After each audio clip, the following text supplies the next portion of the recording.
নমস্কাৰ এই মুহূৰ্তত আহি পৰিছে ৰাতিপুৱাৰ কেইবাটাও গুৰুত্বপূৰ্ণ খবৰ এনে ধৰণৰ খবৰসমূহ নিতৌ চাবৰ কাৰণে চেনেলটো সাবস্ক্ৰাইব ভিডিঅ'টোত এটা লাইক কৰি দিব এই মুহূৰ্তত জনাই আছো ৰাতিপুৱাৰ প্ৰথমটো খবৰ এক গুলিত দুই শিকাৰ কৰিলে নতুন বৰ্ষত ৰাজ্যৰ মুখ্যমন্ত্ৰী হিমন্ত বিশ্ব শৰ্মাই অৰুণোদয় ধন হলগৈ এতিয়া বিহুৰ উপহাৰ একেখন কেছেট বজায়ে গালে সফলতাৰ খতিয়ান পৰৱৰ্তী খবৰটো হৈছে বছৰৰ প্ৰথমটো দিনতেই অখিল গগৈয়ে ৰাইজক দিলে প্ৰতিশ্ৰুতি বছৰৰ প্ৰথমটো দিনটোতেই অসমবাসীলৈ কেইবাটাও প্ৰতিশ্ৰুতি ৰাইজৰ দলৰ এটা ডাঙৰ খবৰ ঋতুভিত্তিক কৃষি পদ্ধতিৰ বিপৰীতেই ত্ৰিফচলী কৃষি বিকল্প গঢ়ি তোলাৰ প্ৰতিশ্ৰুতি সভাপতি অখিল গগৈৰ শীতাপ নিয়ন্ত্ৰণ ভঁৰালৰ লগতে কৃষকৰ বাবে নতুন বজাৰ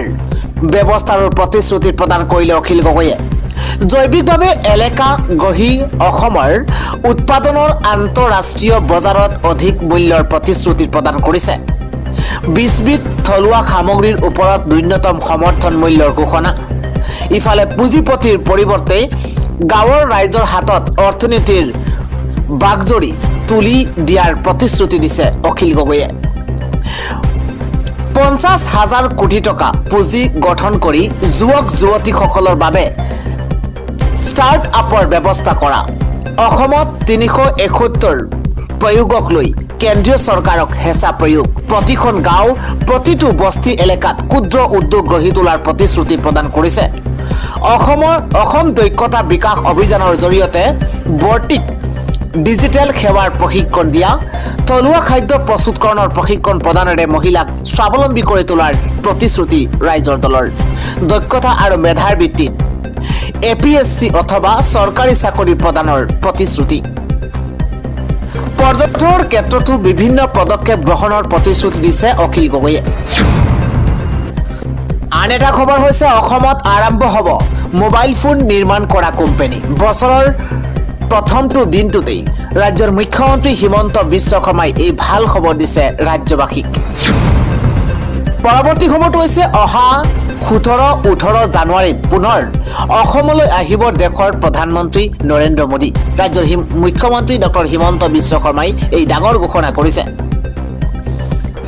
আন এটা ব্ৰেকিং নিউজ বছৰৰ প্ৰথম দিনটোতেই গৌৰৱ গগৈয়ে সংকল্প লৈছে 5টা সংকল্প লৈছে গৌৰৱ গগৈয়ে এটা ডাঙৰ খবৰ বছৰৰ প্ৰথম দিনটোতেই গৌৰৱ গগৈৰ 5টা সংকল্প শিক্ষা আৰু স্বাস্থ্যৰ ক্ষেত্ৰত অসমক ভাৰতৰ 5খন ৰাজ্যৰ এখনৰ স্থানলৈ লৈ যোৱাৰ সংকল্প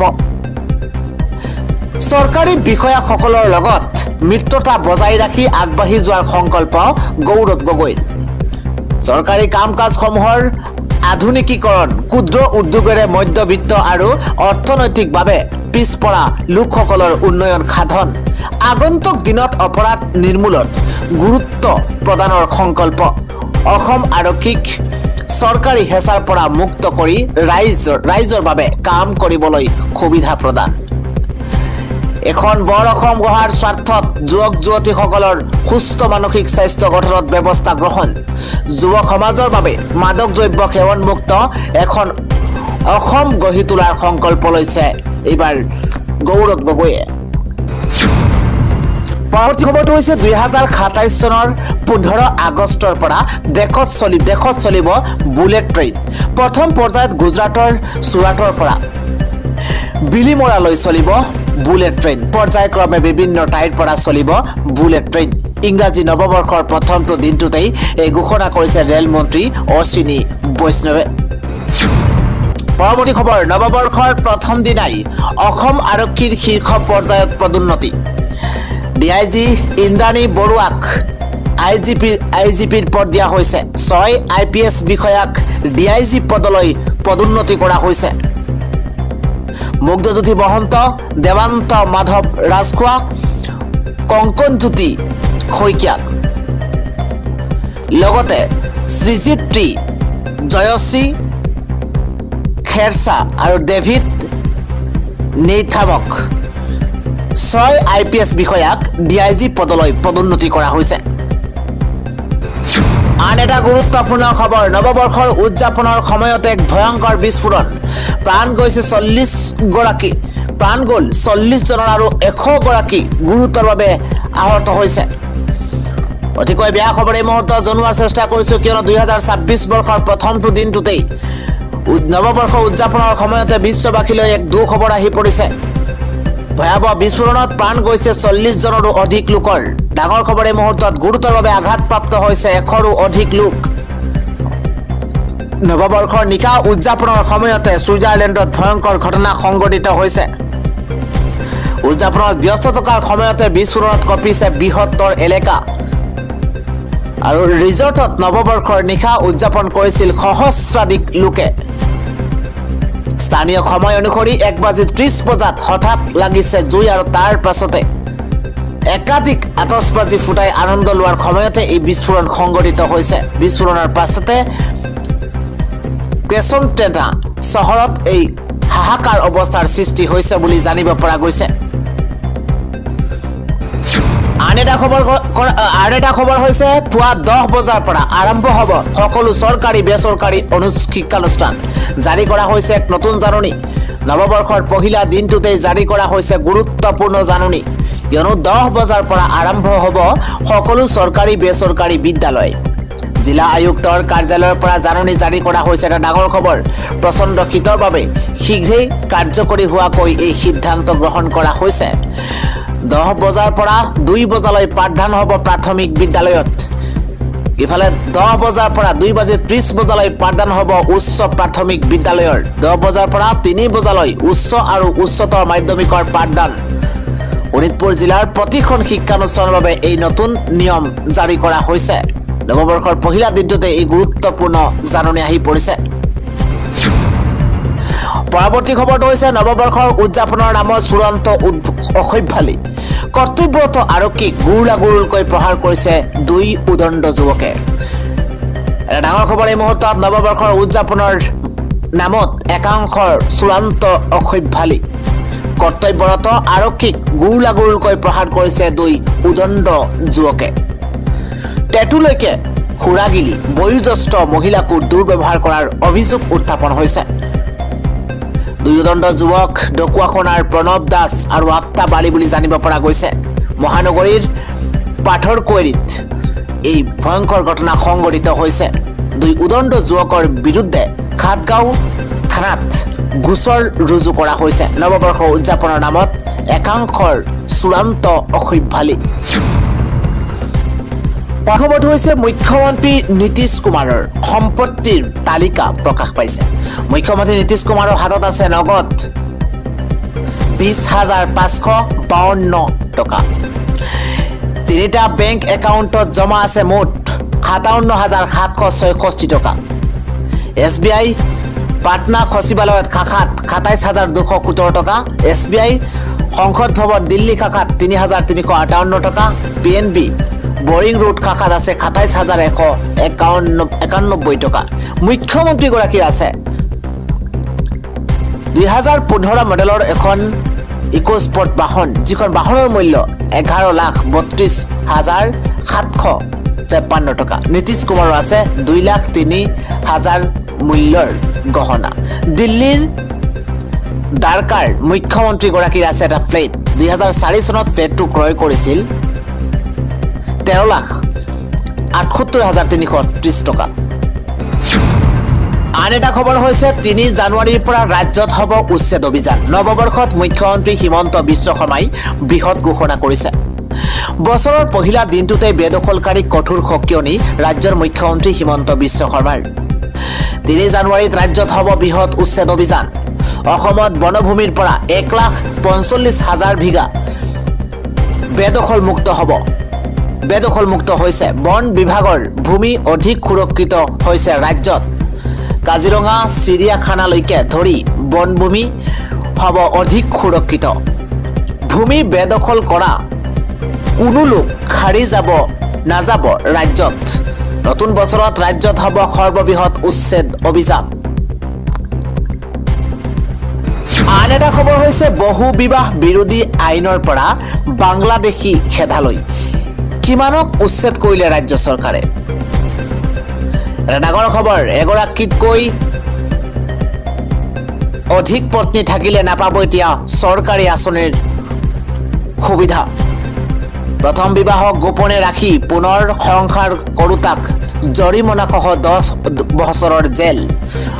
অপৰাধৰ পুনৰাবৃত্তিত লিপ্ত হ'লে পৰৱৰ্তী প্ৰতিটো অপৰাধৰ বাবে ভুগিব লাগিব দুগুণ শাস্তি। বহু বিবাহত সহযোগ কৰা পিতৃ মাতৃ গাঁওবুঢ়া কাজীয়ে দিব লাগিব 1 লাখ টকাৰ জৰিমনা, 2 বছৰৰ কাৰাবাস। আইন উলংঘাৰে বহু বিবাহ কৰালে 1.5 লাখ টকা পৰ্যন্ত জৰিমনাসহ 2 বছৰৰ জেল হ'ব। এবাৰতকৈ অধিক বিয়া পাতিলেই হেৰুৱাব লাগিব চাকৰি। এগৰাকীতকৈ অধিক পত্নী থাকিলে নাপাব চৰকাৰী আঁচনিৰ সুবিধা। অধিক পত্নী থাকিলে স্থানীয় নিৰ্বাচনতো অংশগ্ৰহণ কৰিব নোৱাৰিব। বহুবিবাহ হিন্দু, খ্ৰীষ্টান, মুছলমান সকলোৰে মাজত বন্ধ হ'ব। মুঠ 12,000 হেক্টৰ মাটি বেদখলকাৰীৰ কবলৰ পৰা মুক্ত কৰা হৈছে। বেদখলমুক্ত কৰা বনাঞ্চল ভিজিআৰৰ ভূমিৰ পৰিমাণ 12,000 হেক্টৰ। আন এটা খবৰ, নতুন বছৰৰ দ্বিতীয়টো দিনাই উচ্ছেদ চলিব ডবকাত। ডাঙৰ খবৰ, ডবকাৰ যমুনা মৌডঙ্গা সংৰক্ষিত বনাঞ্চলত আজি বৃহৎ উচ্ছেদ অভিযান। ডাঙৰ খবৰ, প্ৰায় 5,000 বিঘা ভূমি বেদখলমুক্ত কৰিব বন বিভাগে। বন বিভাগৰ সংৰক্ষিত ভূমিত অবৈধভাৱে বসবাস কৰি আহিছিল মুঠ 1258টা পৰিয়ালে। উচ্ছেদ অভিযানৰ বাবে সম্পূৰ্ণ প্ৰস্তুতি সম্পন্ন কৰিছে হোজাই জিলা প্ৰশাসনে। উচ্ছেদ অভিযানৰ বাবে সম্পূৰ্ণ প্ৰস্তুতি ইতিমধ্যে চলোৱা হৈছে। উদমাৰী খেলপথাৰত শ আৰক্ষী আৰু CRPF মোতায়েন কৰা হৈছে। নতুন বছৰৰ দ্বিতীয়টো দিনাই উচ্ছেদ চলিব ডবকাত। পৰৱৰ্তী হৈছে 1 জানুৱাৰীৰ দিনাই ৰাজপথত খুৰাপাৰী চালকৰ বিৰুদ্ধে আৰক্ষীৰ বৃহৎ একশ্যন। 1 জানুৱাৰীৰ দিনাই খুৰাপাৰী চালকৰ বিৰুদ্ধে ৰাজপথত একশ্যন আৰম্ভ কৰিছে অসম আৰক্ষীয়ে। ডাঙৰ খবৰ, এই মুহূৰ্তত প্ৰতিখন বাইক, 4চকীয়া বনভোজকাৰীৰ বিৰুদ্ধে এবাৰ নাকা চেকিং আৰম্ভ হৈছে। হাতত পেট এনালাইজাৰ অভিযান পৰিবহণ বিভাগৰ। সুৰাপান কৰি বাহন চলালে ভৰিব লাগিব জৰিমনা। এটা ডাঙৰ খবৰ, সুৰাপান কৰি গাড়ী চলালে 10,000 টকাৰ জৰিমনা, 6 মাহৰ জেল। সুৰাপান কৰি গাড়ী চলালে 10,000 টকা পৰ্যন্ত জৰিমনা বিহা হ'ব। লগতে পুনৰ একে ভুল কৰিলে 15,000 টকাৰ জৰিমনা, 2 বছৰ পৰ্যন্ত জেল হোৱাৰ সম্ভাৱনা। ছিটবেল্ট নলগোৱাকৈ বাহন চলালে 1,000 টকা জৰিমনা। হেলমেট নোহোৱাকৈ গাড়ী চলালে 1,000 টকাৰ জৰিমনাৰ লগতে 3 মাহলৈ বাতিল হ'ব লাইচেন্স। মোবাইল ফোন ব্যৱহাৰ কৰি গাড়ী চলালে 5,000 টকাৰ জৰিমনা বিহা হ'ব। লাইচেন্স নোহোৱাকৈ গাড়ী চলালে 5,000 টকাৰ জৰিমনা। দুচকীয়া বাহনত 3 জন উঠিলে 1,000 টকা জৰিমনা বিহা হ'ব। ইঞ্চুৰেঞ্চ নোহোৱাকৈ গাড়ী চলালে 2,000 টকাৰ জৰিমনাৰ লগতে 3 মাহৰ জেল। প্ৰদূষণ প্ৰমাণপত্ৰ নাথাকিলে ভৰিব লাগিব 10,000 টকাৰ জৰিমনা আৰু 6 মাহ জেল। কম বয়সৰ ল'ৰা ছোৱালী গাড়ী চলালে 25,000 টকাৰ জৰিমনা, 3 বছৰ পৰ্যন্ত জেল। এবছৰলৈ বাতিল কৰি দিয়া হ'ব বাহনৰ পঞ্জীয়ন। 25 বছৰলৈ নাপাব ড্ৰাইভিং লাইচেন্স। এবছৰ বাতিল কৰি দিয়া হ'ব বাহনৰ পঞ্জীয়ন। এইদৰে ৰাজপথত আৰম্ভ হৈছে নাকা চেকিং। পৰৱৰ্তী খবৰটো হৈছে ফেব্ৰুৱাৰী মাহৰ পৰা পোষ্ট গ্ৰেজুৱেট ছাত্ৰলৈ 2,000 টকাকৈ প্ৰদান কৰিব চৰকাৰে। গ্ৰেজুৱেট ছাত্ৰৰ বাবেও আগবঢ়োৱা হ'ব আৰ্থিক সকাহ। 4 লাখ টকাৰ বাৰ্ষিক উপাৰ্জন টকা পৰিয়ালে পাব এই সুবিধা। পৰৱৰ্তী কংগ্ৰেছে 26টা সমষ্টি এৰি দিব মিত্ৰ দলক। দিল্লীত বৰ অসম গঢ়াৰ 5টা সংকল্পৰ ঘোষণা গৌৰৱ গগৈৰ। 2026 চনৰ পৰা কংগ্ৰেছে নতুন সংকল্পৰে এখন বৰ অসম গঢ়াৰ পৰিকল্পনা কৰিছে। অসম প্ৰদেশ কংগ্ৰেছ কমিটিৰ সভাপতি গৌৰৱ গগৈয়ে কালি নতুন দিল্লীত এক সংবাদমেলৰ জৰিয়তে বৰ অসম গঢ়িবলৈ 5টা সংকল্প গ্ৰহণ কৰাৰ কথা ঘোষণা কৰিছে। এই সংকল্পৰ অংশ হিচাপে গৌৰৱ গগৈয়ে অসমৰ অৰ্থনৈতিক সম বিকাশৰ বিষয়টোক গুৰুত্ব প্ৰদান কৰি সম বিকাশ আৰু গ্ৰাম্য উন্নয়নৰ স্বাৰ্থক প্ৰাধান্য দিয়াৰ কথা উল্লেখ কৰিছে। মুখ্যমন্ত্ৰী ডক্টৰ হিমন্ত বিশ্ব শৰ্মা ব্যৰ্থ হোৱা স্বাস্থ্য আৰু শিক্ষা খণ্ডক কেনেকৈ দেশৰ ভিতৰতে 5টা স্থানলৈ আনিব পাৰি তাৰ বাবে আহু পুৰুষাৰ্থ কৰিবলৈ সংকল্প লৈছে বুলি উল্লেখ কৰিছে। অসমৰ আৰক্ষী আৰু আন বিষয়াসকলৰ ওপৰত থকা ৰাজনৈতিক হস্তক্ষেপ দূৰ কৰাৰ প্ৰয়োজনীয়তা সম্পৰ্কেও সংবাদমেলত গৌৰৱ গগৈয়ে উল্লেখ কৰিছে। নতুন বছৰটোত যুৱ শক্তিক মানসিকভাৱে অধিক শক্তিশালী কৰাৰ লগতে অসমৰ খেলুৱৈসকলৰ উত্তৰণৰ হকে কাম কৰিব বুলিও গৌৰৱ গগৈয়ে ঘোষণা কৰিছে। প্ৰকৃতাৰ্থত বৰ অসম গঢ়াৰ সপোন লৈ ৰাইজৰ দিহা পৰামৰ্শৰে কংগ্ৰেছ দলে ইংৰাজী নৱবৰ্ষৰ আৰম্ভণিৰ পৰা কাম কৰিব বুলি উল্লেখ কৰি গৌৰৱ গগৈয়ে ৰাইজক ইমেইল যোগে পৰামৰ্শ প্ৰদান কৰিবলৈকো আহ্বান জনাইছে। সংবাদমেলত শিক্ষা আৰু স্বাস্থ্য খণ্ডত দেশৰ ভিতৰতে অসমৰ অৱস্থা শোচনীয় হোৱাৰ বিষয়টোক উদ্বেগ প্ৰকাশ কৰি প্ৰদেশ কংগ্ৰেছৰ সভাপতি গৌৰৱ গগৈয়ে কয় যে আমি দেশৰ 5খন ৰাজ্যৰ ভিতৰতে অসমক শিক্ষা আৰু স্বাস্থ্যৰ ক্ষেত্ৰত শীৰ্ষ পৰ্যায়লৈ লৈ যোৱাৰ ব্যৱস্থা কৰিম। বৰ্তমানৰ মুখ্যমন্ত্ৰী ডক্টৰ হিমন্ত বিশ্ব শৰ্মা দীৰ্ঘদিন ধৰি শিক্ষা আৰু স্বাস্থ্য বিভাগৰ মন্ত্ৰী আছিল যদিও এই বিভাগ দুটাৰ অৱস্থা আজিও দুখ লগা হৈ আছে আৰু ইয়াৰ কাৰণ হ'ল স্বাস্থ্য বিভাগত এতিয়া নিৰ্মাণ কাৰ্যতহে গুৰুত্ব দিয়া হৈছে, কিন্তু বুনিয়াদী কাম কাজত গুৰুত্ব প্ৰদান নকৰিলে। স্বাস্থ্য বিভাগৰ লগত জড়িত চিকিৎসক, নাৰ্ছ আৰু অন্যান্য স্বাস্থ্য কৰ্মীসকলৰ সৈতে বৰ্তমানৰ চৰকাৰে বন্ধুত্বসুলভ ব্যৱহাৰৰ পৰিৱৰ্তে শত্ৰুতামূলক আচৰণ কৰাৰ অভিযোগ উত্থাপন কৰি গগৈয়ে কয় যে স্বাস্থ্য বিভাগৰ কৰ্মচাৰীসকলৰ সৈতে আন্তৰিকতাপূৰ্ণ আৰু বন্ধুত্বমূলক সম্পৰ্ক গঢ়ি তোলা হ'ব। যি কামত মুখ্যমন্ত্ৰী ডক্টৰ হিমন্ত বিশ্ব শৰ্মা ব্যৰ্থ হ'ল, সেই কাম সকলোৰে সৈতে মিলি কংগ্ৰেছ দলে আগবঢ়াই নিব আৰু সফলতা লাভ কৰিব বুলি লগতে উল্লেখ কৰিছে। দ্বিতীয়টো সংকল্পৰ কথা ঘোষণা কৰি গগৈয়ে কয় যে অৰ্থনৈতিক বিকাশৰ সম্পূৰ্ণ বিকেন্দ্ৰীকৰণ কৰা হ'ব। বৃহৎ ঠিকাদাৰৰ পৰিৱৰ্তে উন্নয়নমূলক চৰকাৰী কাম সৰু সৰু গোট কৰি ঠিকাদাৰসকলক ভাগ ভাগ কৰি দিয়া হ'ব। উন্নয়ন কেৱল চহৰমুখী নহয়, গাঁওমুখী হ'ব। বৃহৎ চাহ উদ্যোগৰ সুবিধা কৰি দিয়াকৈ চৰকাৰী নীতি নাথাকিব। নীতি হ'ব ক্ষুদ্ৰ চাহ খেতিয়কসকলৰ বিকাশ।